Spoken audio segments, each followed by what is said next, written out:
લાગે કે એ જે આરોપીઓ છે તે એ બે પીઆઈ છે, એલસીબીના પીઆઈ અને રાજપીપળા ટાઉનના પીઆઈ, એમના સગા હોય એ રીતે એમને બચાવવાનો પ્રયાસ કરી રહ્યા છે. એ લોકો અગાઉ કેટલા લોકોને મારઝૂડ કરી વૈરાજ, ને વચ્ચે તો એમને બોર મારેલું કે અમારા વિસ્તારમાં કોઈ આવું નહીં.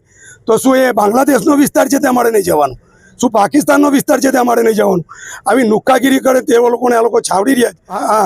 આ જે પોલીસ છે એને કાયદાનું ભાન આવે, ખબર નહીં એ લોકો ભારતીય ન્યાય સંહિતા પ્રમાણે ચલવે કે ભારતીય જનતા પાર્ટીના કાયદા મુજબ ચલવે.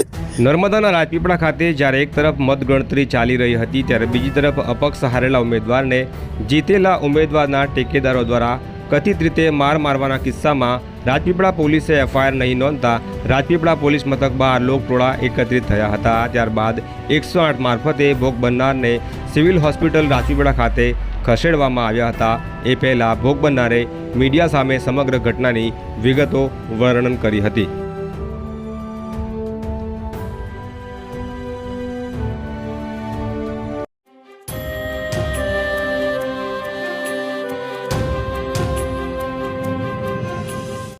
આજરોજ તારીખ 28/4/2026ના રોજ રાજપીપળા નગરપાલિકાનું એ ગણતરી ચાલી રહેલી, અને એમાં એક વોર્ડ નંબર 5ના અમારા જે કોંગ્રેસના કેન્ડિડેટ છે, બે કેન્ડિડેટ છે, એક ઓબીસી કેન્ડિડેટ છે, એક આદિવાસી કેન્ડિડેટ છે. એ લોકો જીતેલા હોવા છતાં રાજપીપળા નગરપાલિકાના ચૂંટણી અધિકારી શ્રીએ ખોટો નિર્ણય લઈ અને તેમને હારેલા જાહેર કર્યા છે. તો એ બાબતની અમારી રજૂઆત હતી ને મેડમને ખાલી અમે એટલું કીધું હતું કે આદિવાસી કેટેગરીના કેન્ડિડેટ સામાન્ય કેટેગરીની બેઠક પર બેસી શકે કે નહીં, ઓબીસી કેન્ડિડેટ સામાન્ય કેન્ડિડેટ તરીકે જીતેલો છે જાહેર કરી શકે કે નહીં મતની સંખ્યા પ્રમાણે.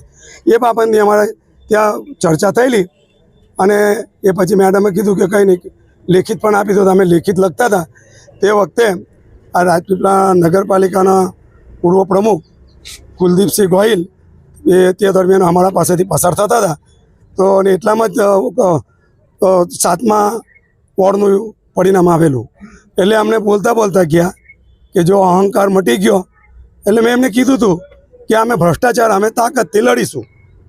એટલે એના ભાઈ હતો તે એવું કહે કે તમારી પર એમ છે ને તેમ છે, બધી વાત એવું તેવું કરીને લોકો બધા મને મારવા માંડ્યા, મને નીચે પાડી દીધો. તો એ 2-4 પીઆઈ બી હતા, પોલીસ બી હતી, સીસીટીવી કેમેરા પણ લાગેલા હતા. છતાં પોલીસ ખાતું અમને ટીરકાવતું હતું, અમને કહેતા હતા કે તમે એમ જાઓ, તમે તેમ જાઓ. આરોપીઓ એમની સામે ઊભા હતા, આરોપીઓને એ લોકો છાવરતા હતા. અને ત્યાર પછી અમે રાજપીપળા પોલીસ સ્ટેશનમાં ફરિયાદ લખાવવા આવેલા છે. તો મેં 2.5 વાગ્યાનો એ ફરિયાદ લખાવવા આવ્યો જ.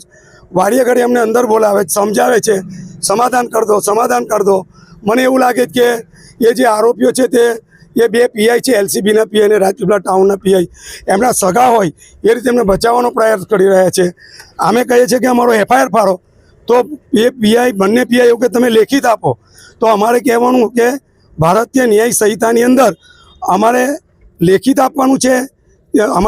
અમારે અરજદારે પીએસઓ પાસે અમે બોલીએ તો અમારી ફરિયાદ તમે લખો કે નહીં એનો અમે લેખિત માંગીએ, એવું પણ નથી આપતા. ને તમે એવું કે સમાધાન કરી દો. આરોપીઓને બચાવ કરે છે એ લોકો. ને મને એવું લાગે કે એ લોકોને ભાજપની ધાક લાગે પોલીસને. તો પોલીસને મારે કહેવાનું કે જે તમે ખાકી વર્દી પહેરીને એ અમારા ટેક્સમાંથી તમે પહેરો છો. આ પોલીસ સ્ટેશનની એ દિવાલો બનીને ને કલર લાગ્યો જે અમારા ટેક્સમાંથી છે, બરાબર. ને પોલીસ સ્ટેશનમાં બધો પગાર એ અમારા પ્રજાના ટેક્સમાંથી લે જ. એટલે અમારી માંગણી છે કે પ્રજાનું રક્ષણ થવું જોઈએ. આ જે લોકો જે મને મારી જોડે મારઝૂડ કરી છે એ લોકો અગાઉ કેટલા લોકોને મારઝૂડ કરી વૈરાજ, ને વચ્ચે તો એમને બોર મારેલું કે અમારા વિસ્તારમાં કોઈ આવું નહીં. તો શું એ બાંગ્લાદેશનો વિસ્તાર છે તે અમારે નહીં જવાનું? શું પાકિસ્તાનનો વિસ્તાર છે તે અમારે નહીં જવાનું? આવી નુક્કાગીરી કરે તે લોકોને આ લોકો છાવડી રહ્યા. એટલે આ ખરેખર દુઃખજનક બાબત છે. અમારો એફઆઈઆર ફાડતા નથી. મને ભૂખ પણ લાગી, મને ચક્કર પણ આવે. ના છૂટકે મારે એમને 108 બોલાવી અને મારે દવાખાને જવું પડશે. મને બોલવાની પણ તકલીફ પડે છે, પણ પોલીસ ખાતાને કોઈ દયા નહીં આવતી. અને મેં ત્યાં દવાખાને હાજર થઈ અને પછી ના છૂટકે અમારે ભજન મંડળીઓ લાવી ને એ ભજન કીર્તન પણ કરવું પડશે, જેથી કરી આ જે પોલીસ છે એને કાયદાનું ભાન આવે. ખબર નહીં એ લોકો ભારતીય ન્યાય સંહિતા પ્રમાણે ચલવે કે ભારતીય જનતા પાર્ટીના કાયદા મુજબ ચલવે. એટલે અમારી ખુલ્લી માંગ છે, અમારો વહેલામાં વહેલી તકે ભારતના નાગરિક તરીકે મારો એફઆઈઆર નોંધે તેવી મારી એક નમ્રભરી અપીલ છે. નહીં કરે તો અમે અહીંથી જવાના નથી. અમારો પડાવ અહીં જ રાખીશું, જમીશું અહીં, ઊંઘીશું પણ અહીં. મને ખાલી અત્યારે ચક્કર આવે છે એટલે અત્યારે હમણાં કદાચ મેં દવાખાને 108 બોલાવીને જઈ રહ્યો છું.